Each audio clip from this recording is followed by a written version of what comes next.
Bonjour les amis, j'espère que vous allez bien. Bah écoutez, je vous souhaite la bienvenue sur ce nouveau blabla inspiré. Le titre est nul. Je suis désolée, le titre est très nul. C'est pas grave, ce qui compte, c'est le contenu. Espérons qu'il soit pas nul non plus. Mais pourquoi blabla inspiré? Tout simplement parce que je ne sais pas de quoi je vais parler. J'essaie de suivre mes élans. J'essaie surtout de suivre les conseils de mes guides qui me disent de sauter un petit peu à pieds joints dans le vide. Ça m'a réussi la semaine dernière apparemment, puisque j'ai eu de très bons retours de votre part. D'ailleurs, je vous remercie vraiment. Je vous remercie pour vos messages, pour vos gentils mots, pour vos likes, etc., pour vos partages. Ça me fout un peu d'ailleurs la pression parce que je me suis dit, s'il faut, là, aujourd'hui, j'aurais rien à vous raconter. Donc j'ai les fesses qui font un peu bravo parce que je me dis, putain, j'ai grave la pression, je ne sais pas où encore on va aller. J'espère qu'on va aller quelque part. On verra bien. Et puis voilà, j'espère surtout, les amis, que vous avez bien survécu à cette semaine qui fut quand même pas mal rude. Il me semble qu'il y a eu une pleine lune. Je ne sais pas si c'est à cause de ça, mais en tout cas, ça a été une semaine pleine d'imprévus. Et pour ma part, elle était méga surchargée à la base. Et en fait, j'ai eu l'impression d'être complètement acculée dans mes retranchements, dans mes limites. Et même si c'était pas facile à vivre, en fait, c'était une très bonne chose. C'était une très bonne chose cette semaine. Alors, j'aime pas dire test, j'aime pas dire l'univers nous teste ou quoi. Je crois que non, c'est juste que parfois la vie nous met face à nos progrès, plutôt, j'ai envie de dire. Et ça a été le cas cette semaine avec tous les imprévus que j'ai eu à gérer. Ben, je me suis rendu compte que justement, j'ai réagi différemment de ce que j'aurais pu, de la façon dont j'aurais pu réagir il y a de cela quelques mois, quelques années ou même quelques mois en fait. Donc ça n'a pas été évident, mais waouh, je suis tellement fière de moi. Je me lance des fleurs. Hein.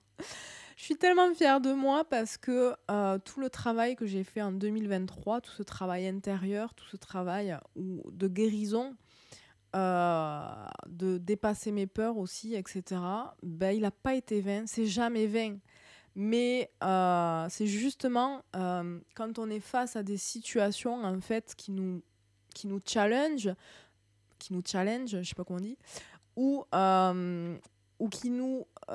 qui active en fait certaines de nos résistances, qu'on peut se rendre compte si oui ou non, eh ben, on a vraiment progressé, etc.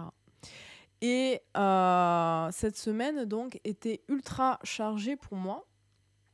Et par-dessus cette charge déjà que j'avais de travail, ma fille s'est fracturé le doigt au basket. Alors c'est pas rigolo. Oh, je suis une mère horrible. Non, c'est pas que je me fous de sa gueule, mais c'est que la pauvre, elle est abonnée aux urgences. C'est pas qu'elle est casse-cou, mais elle fait un petit peu à l'équitation. Elle a quand même eu déjà pas mal de petits accidents.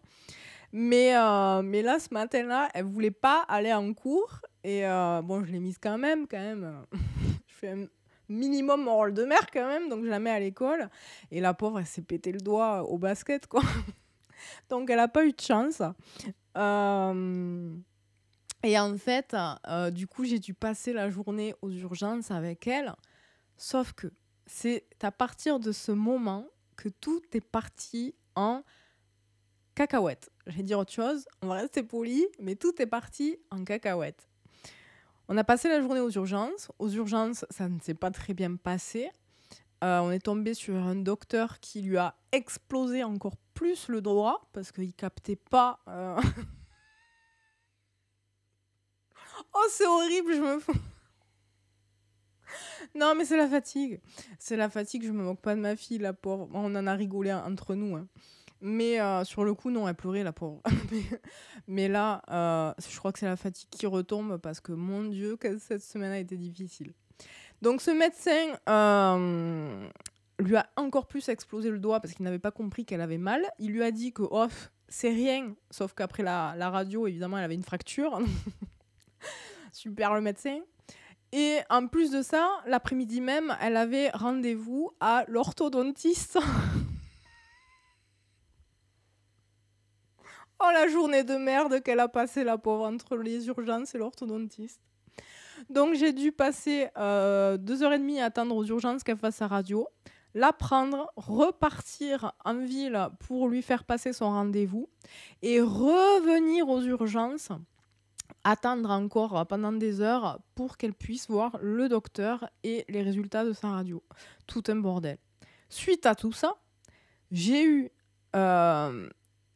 beaucoup de péripéties administratives et en plus de ça, j'avais une grosse surcharge.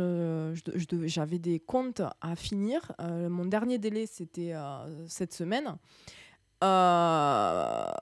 Donc tout ça cumulé, en fait, et plus le fait que ma fille, ne pouvant plus, ayant une main en moins, était handicapée pour pouvoir faire certaines choses, comme se laver les cheveux par exemple. Donc j'ai dû l'aider, et croyez-moi, que laver les cheveux à une adolescente, c'est un calvaire, parce que à cet âge-là, ils sont très dans le contrôle de leur apparence. Donc ça a été compliqué. Fallait que je fasse tout bien comme elle voulait, et c'était pas évident. Mais on s'en est sorti. Ce que je veux vous dire avec tout ce bordel que vous devez pas comprendre et dans lequel je me lâche un peu parce que je suis fatiguée de cette semaine, c'est simplement que tout est arrivé comme si j'avais une montagne devant moi. Et c'est souvent ce qui se passe dans notre vie, et c'est ce qui déstabilise en fait beaucoup de personnes en fait. C'est-à-dire qu'on aime bien avoir notre petite routine, avoir le contrôle en fait sur notre quotidien, sur ce qu'on a à gérer, sur ce qu'on a à faire, etc. Et quand il y a un grain de sable qui vient s'immiscer, bon, là c'était pas un grain de sable, là on était sur la plage entière. Mais ce que je veux dire, c'est que quand des grains de sable viennent s'immiscer, pour des personnes en tout cas qui peuvent être sensibles ou qui peuvent être comme moi, ça nous met dans un état de panique et dans un stress en fait qui fait que on est obligé de gérer les choses parce que y a pas le choix, mais on le fait dans un état de souffrance en fait. Et j'en reviens à ce que je vous disais tout à l'heure, c'est que c'est des moments difficiles, mais en fait, ils nous mettent quand même face à notre propre évolution. Et ça a été le cas pour moi, puisque je me suis rendu compte que pour une fois dans ma vie, en fait, j'avais réussi à gérer les imprévus sans stresser, les uns après les autres, en gardant vraiment la tête froide, en restant bienveillante avec ma fille, même si à un moment donné, elle m'a cassé un peu les bonbons. Parce que la pauvre, elle était déjà mal, mais elle se rendait pas compte de tout ce que moi j'avais à gérer à côté, en plus d'elle, entre l'administratif, la maison, les animaux, parce que je suis toute seule à la maison la semaine, mon mari n'est pas là, il est en déplacement, et tout ça cumulé, plus mon boulot, c'était pas facile. Mais j'ai réussi vraiment à prendre les choses les unes après les autres, à faire un pas après l'autre sur le gravissement en fait de cette montagne, et j'y suis parvenue, j'ai tout fait, tout bien fait, et donc je suis fière de moi. Et ça, c'est le premier point sur lequel je voulais appuyer, c'est-à-dire que oui, les imprévus, ça fait partie de la vie, et ça, faut l'accepter. Parce que avant, moi, j'acceptais pas les imprévus. Comme je vous dis, vous me mettez en souffrance complète. Et le fait, en fait, d'avoir... pas de m'être remis en question, mais ce qui m'a beaucoup aidé, c'est quand même l'introspection. D'avoir travaillé sur mes blessures, d'avoir compris pas mal de choses sur moi cette année. j'en voyais pas le résultat. Et c'est face à cette montagne-là que j'ai pu constater mon évolution et mes progrès. C'est pour ça qu'il ne faut pas toujours rejeter ce qui nous arrive, même si c'est difficile à dépasser, parce que vraiment, ça nous permet de constater qu'on a fait un sacré chemin, que ce chemin-là qu'on a parcouru, toutes ces heures je sais pas moi, en thérapie, il y en a qui vont faire des thérapies, il y en a qui, comme moi, vont être plutôt dans l'autothérapie, dans l'introspection, qui vont petit à petit essayer de sortir de leur zone de confort et tout, mais sans vraiment en voir de résultats sur le moment, quoi. Et en fait, le résultat, on le voit quand vraiment on a quelque chose de costaud à gérer. Et c'est là vraiment, quand la vie nous met face à ça, que enfin on le voit. Donc la semaine a été difficile, mais en fait, tant mieux, parce que ça m'a permis d'être fière de moi, tout simplement, parce que je me rends compte à quel point j'ai avancé sur mon chemin. Je m'en rendais compte, évidemment, de plein de façons différentes, mais là, vraiment, en ce début janvier, j'ai l'impression que j'ai fait vraiment de très grands pas en avant, et j'en suis très heureuse. Donc ça, c'est la première chose dont je voulais vous parler. Enfin, je dis dont je voulais vous parler, alors qu'en fait, je ne sais pas de quoi je vais vous parler. Mais en tout cas, c'était le premier point important qui n'était pas à négliger, parce que avec les personnes en fait, que j'accompagne actuellement, il y a beaucoup de changements de vie. Il y a beaucoup de personnes justement qui sont, merde,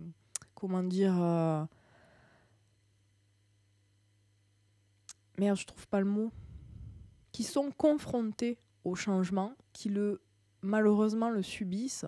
Et je n'utilise pas ce mot pour rien, parce qu'à l'époque, moi, le changement, je le subissais. Je suis quand même allée en thérapie à cause du changement. Je vous le dis, je suis pleine de tard.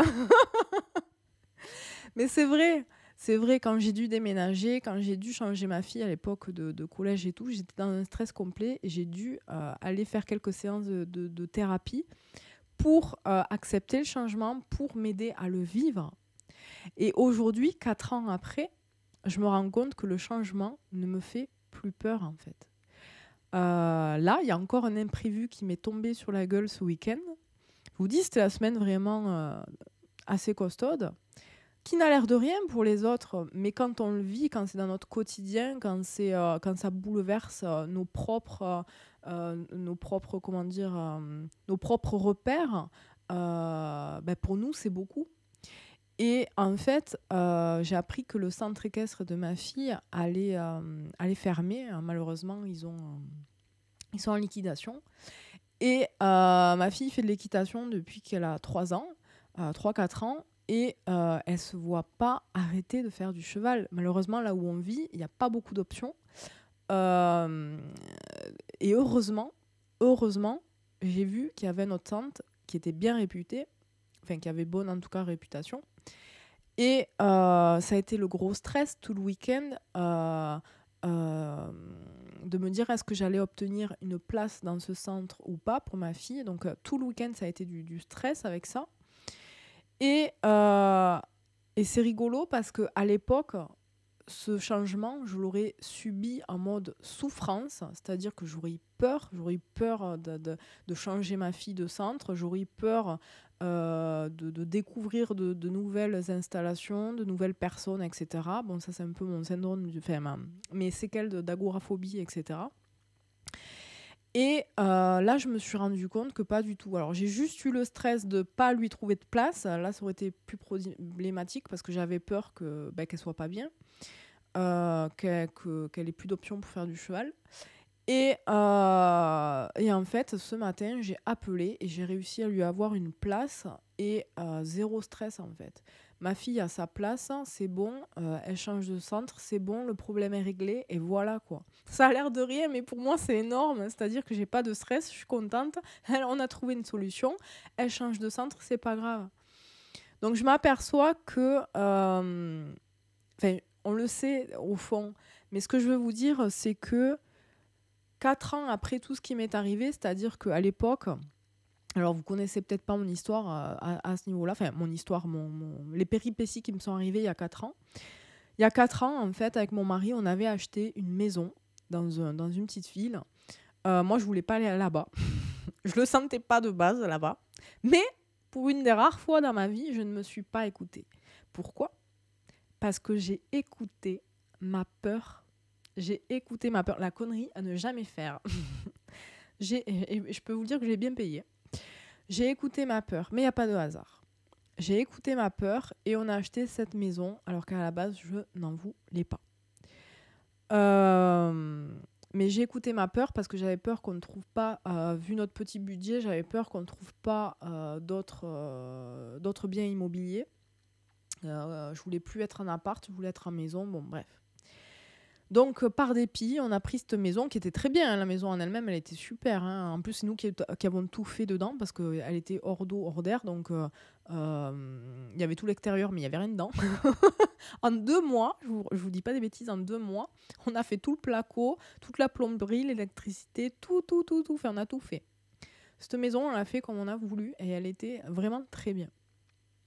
Sauf que, sinon c'est pas marrant, on est tombé sur des voisins terribles. Des voisins terribles. Pas tous, hein, il n'y a qu'un seul voisin qui était terrible, mais vous savez ce que c'est, hein, l'épine dans le pied, et c'est bon, quoi. Il suffit juste d'une épine et on marche pas bien, quoi. Et ces fameux voisins qui étaient sur notre droite étaient impossibles. Mais impossible. C'était de la musique techno, je sais pas quoi. Vous savez, le boomer, là, le boom boom du matin au soir. Du harcèlement, en veux-tu, en voilà. Ça a failli finir que mon mari a failli tuer l'autre. On avait les gendarmes chaque semaine à la maison. C'était invivable. Et c'est la première fois que ça nous arrivait. Donc là, j'avoue qu'on s'est senti très impuissant parce qu'on était propriétaire. Donc on ne pouvait pas partir comme ça. Et on n'était pas bien chez nous. Et moi, en plus, je travaillais à la maison. J'avais mon bureau à la maison, comme aujourd'hui. Et du coup, je n'arrivais plus à bosser. Donc, je en perdais mon salaire et j'en perdais ma santé. Ça atteignait évidemment aussi notre vie de famille parce que ça mettait des tensions dans le couple. Ma fille, du coup, elle en avait marre aussi de tout ça. Et ça a dégénéré. À la fin, hop, on en a eu marre. J'ai décidé de vendre la maison et on a vendu. Sauf que quand j'ai vendu la maison, gros changement, un gros changement de vie s'annonçait. C'est-à-dire qu'on devait changer de ville et en plus, je devais changer ma fille d'établissement scolaire. Je devais aussi la changer de centre équestre. Et tout ça, en fait, ça m'a foutu une culpabilité et une peur, mais une peur atroce. Parce que je ne pouvais même pas dire pourquoi, parce que c'était complètement irraisonné, en fait. Une peur, je subissais le changement et ça me faisait peur, tout simplement. Donc du coup, tout ça pour vous dire quoi, je ne sais plus pourquoi je vous raconte tout ça, mais pourquoi j'en suis venue de mes voisins d'avant. On parlait de changement, je crois. Ah, c'est terrible. Quand je vous dis, hein, le TDAH, c'est terrible. Encore une absence. Pourquoi ? Où je voulais aller. On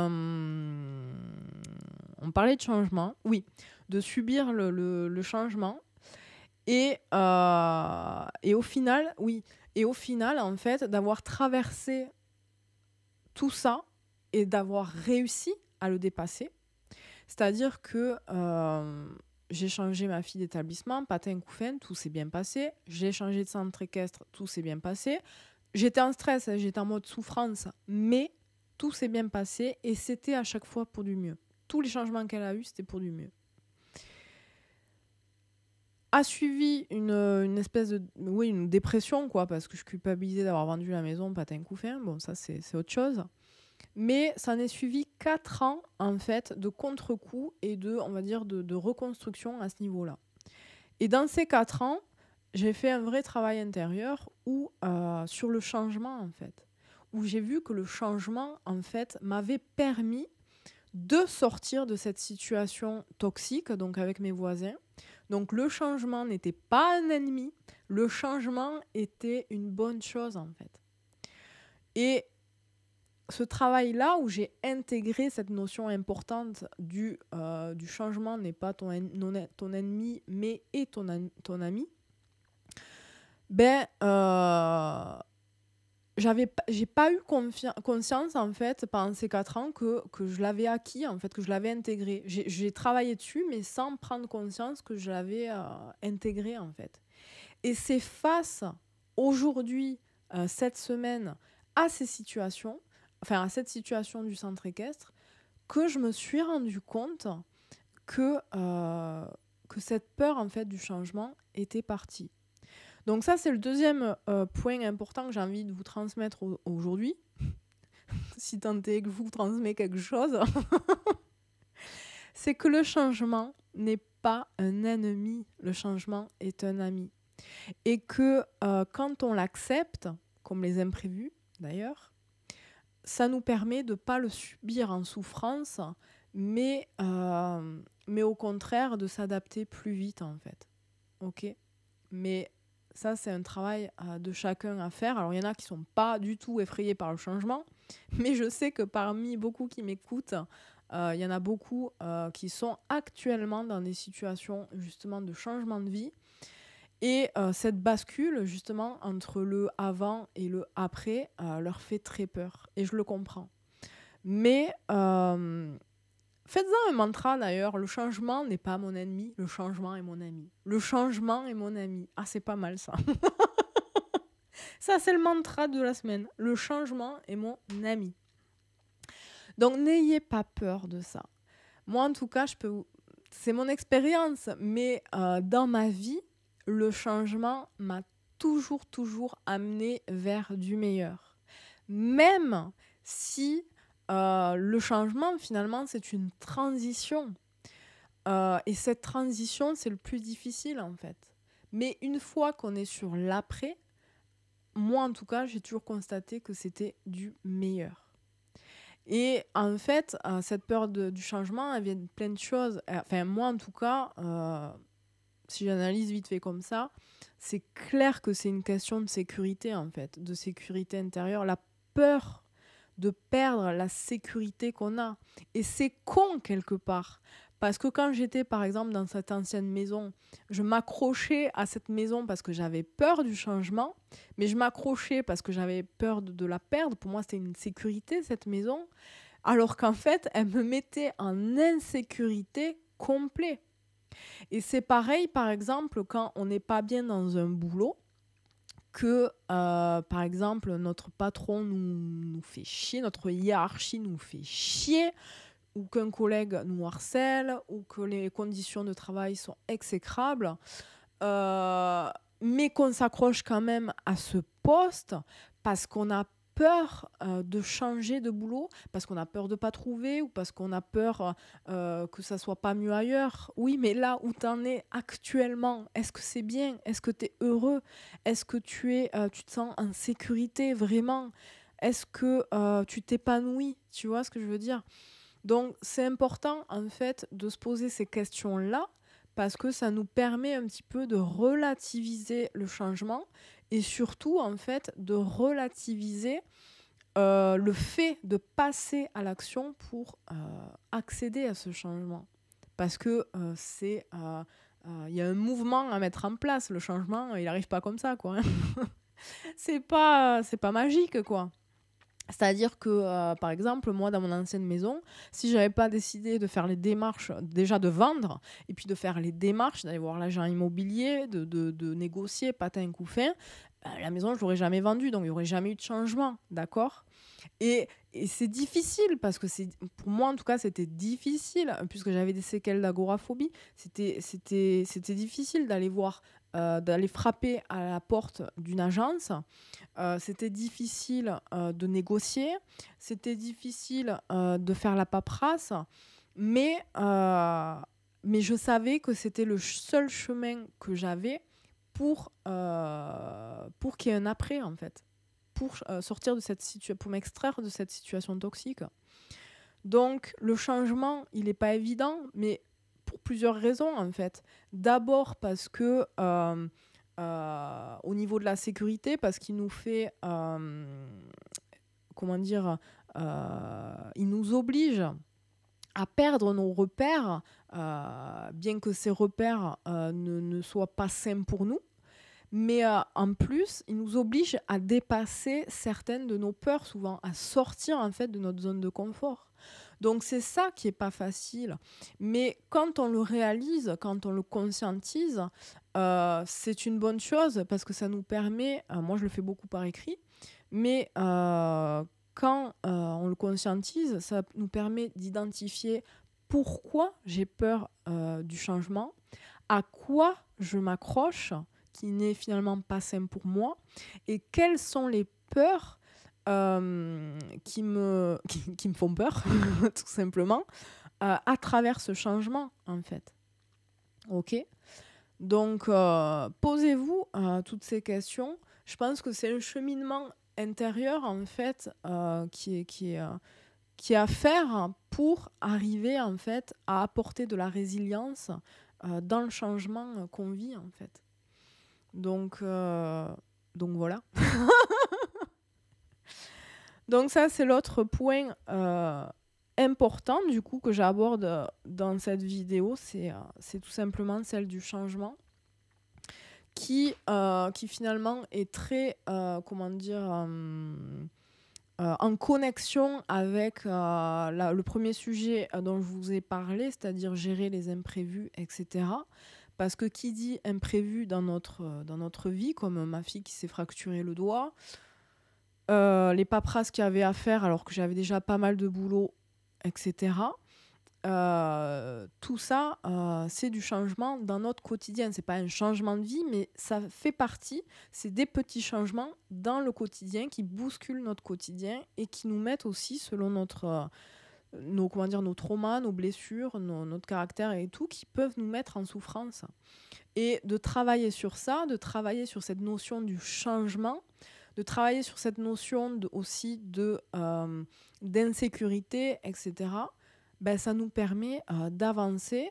Et quand la vie, les fois d'après, nous présente une épreuve, un grain de sable dans le rouage, ben on est plus à même de le gérer, de le dépasser, de le régler, de le solutionner, comme je l'ai fait cette semaine. Et surtout, parce que c'est ça le plus important, c'est de le faire sans plus se mettre en souffrance, en fait. Et c'est ça, d'évoluer.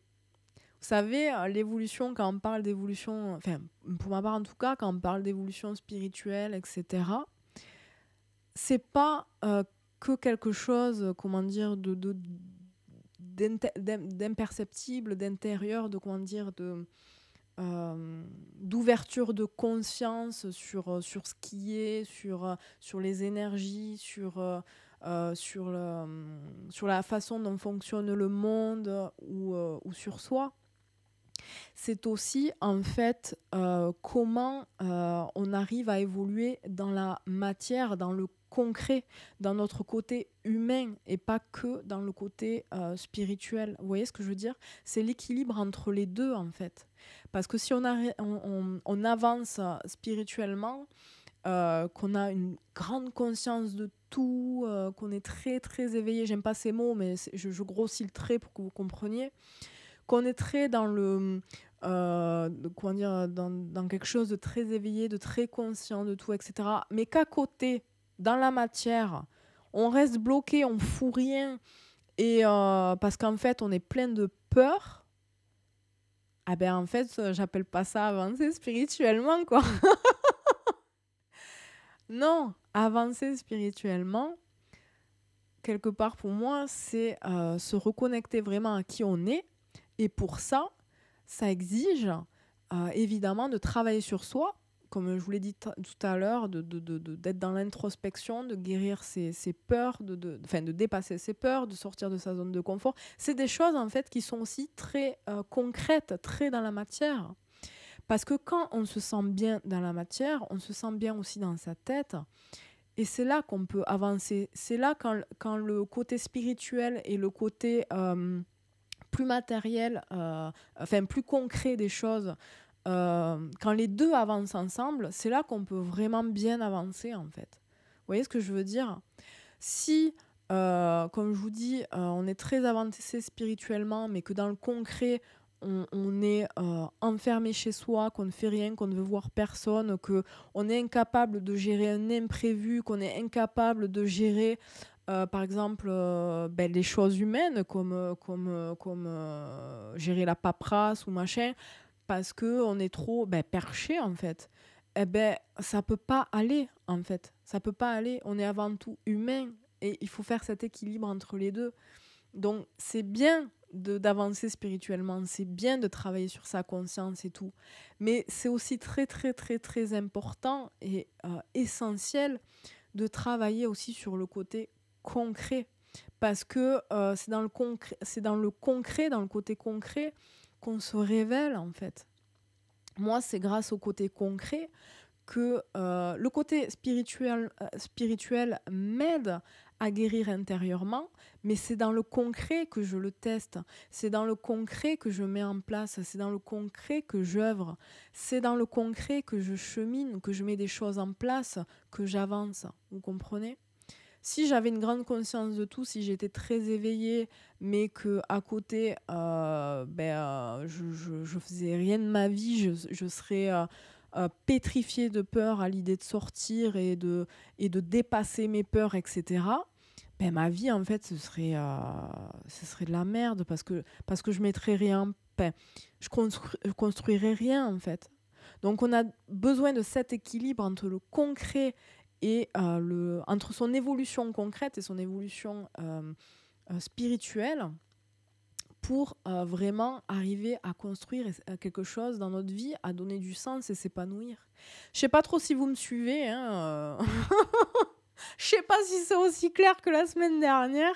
C'est pas grave, je suis l'élan qui m'a été donné et basta.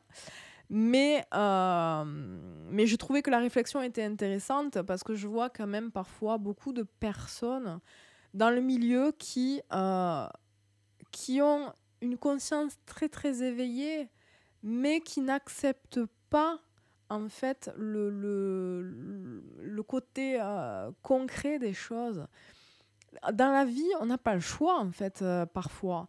La vie, ça marche avec des billets de banque, ça marche avec faut avoir un toit sur la tête et le frigo rempli. Et il n'y a pas le choix parce que c'est comme ça que fonctionne notre société. Alors notre société, elle est en train de bien se péter la gueule, mais en attendant, on est quoi ? On est le 29 janvier 2024 et on ne peut pas laisser tomber ses billets de banque, on ne peut pas laisser tomber son petit chez-soi et tout pour aller vivre d'amour et d'eau fraîche dans le Larzac, quoi. Enfin, vous voyez ce que je veux dire ? On a besoin d'un minimum de structure dans notre côté humain, en fait.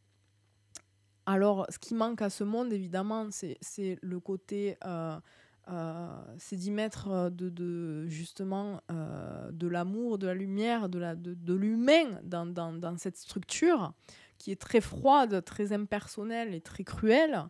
Mais ça, c'est un chemin qui se fait petit à petit et on en fait partie. On fait partie de cette génération qui casse les choses pour les reconstruire. Mais c'est aussi pareil dans l'individuel, quoi. Donc, faut accepter ce côté concret parce que ce côté concret, c'est notre côté humain. Et comme il faut arriver à équilibrer aussi ce côté spirituel parce que ça fait aussi partie de nous. c'est par lui qu'on est guidé, d'accord? Et c'est cet équilibre entre les deux qui fait qu'on s'épanouit vraiment, d'accord? Mais l'un sans l'autre, ça marche pas en fait. L'un sans l'autre, il y a un gros déséquilibre et on va droit au mur en fait. Donc je sais pas si je suis très claire, mais c'est quelque chose qui me semble hyper important parce que je vois soit trop de personnes en fait qui sont la tête dans la matière, la tête dans le concret et qui perdent de vue leur sacré, qui perdent de vue qui ils sont et qui se perdent en fait dans l'illusion, dans les masques qu'ils portent et qui sont pas super heureux et qui subissent leur vie. Et puis à côté, il y en a d'autres, je les vois, qui sont trop perchés en fait et qui rejettent en fait la société, qui rejettent la structure, qui rejettent le concret, sauf que on est incarné, il n'y a pas le choix, on est là et qu'on doit arriver à harmoniser ces deux facettes un peu. C'est un peu la voie du juste milieu. C'est dans l'équilibre et l'harmonie que nous-mêmes, on peut s'épanouir, tout simplement. Donc voilà. Voilà. Donc, je pense pas avoir autre chose à vous dire. Je trouve que c'est déjà pas mal. Juste un petit récapitulatif des points importants. Je vous ai parlé de changement. L'importance de ne pas subir le changement, mais d'en faire son ami. Et surtout aussi l'importance d'équilibrer le concret. Et quand je dis concret, je parle pas forcément d'argent. Hein, je parle vraiment du fait, je le précise parce que je veux pas que quand je dis matérialité, c'est pas ce qu'on possède ou vous voyez. Non, je parle d'agir dans le concret, c'est-à-dire de mettre des choses en place, d'oser dépasser ses peurs, parce que il y a une différence entre les travailler, c'est-à-dire intérieurement, en introspectant ou en étant en thérapie, et c'en est une autre chose d'oser les dépasser dans le concret, ok? Moi, par exemple, à l'époque, quand j'étais agoraphobe, j'en ai encore des petites séquelles, mais maintenant, j'ose dépasser. À l'époque, quand j'étais agoraphobe, je suis allée en thérapie. Ça m'a fait beaucoup de bien. Ça m'a permis de comprendre pourquoi j'étais agoraphobe, pourquoi... ça m'a permis en fait de faire le cheminement intérieur pour arriver à oser le dépasser dans le concret. La thérapie m'a aidé à faire le pas d'oser dans le concret. Vous comprenez ? Et c'est grâce à ce pas fait dans le concret, en dépassant ma peur en vrai, c'est-à-dire en me confrontant à une situation qui m'effrayait, comme aller m'acheter un pain au chocolat à la boulangerie. Non mais c'est vrai, hein. C'était vraiment ma peur.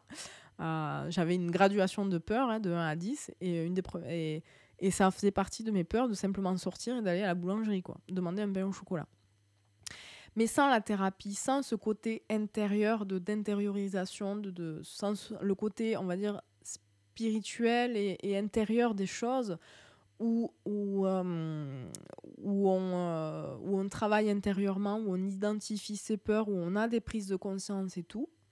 Donc, sans le côté immatériel du truc, j'aurais pas pu accéder au côté matériel, c'est-à-dire celui d'enfin oser le pas dans la vraie vie, de sortir de chez moi et d'aller m'acheter un pain au chocolat.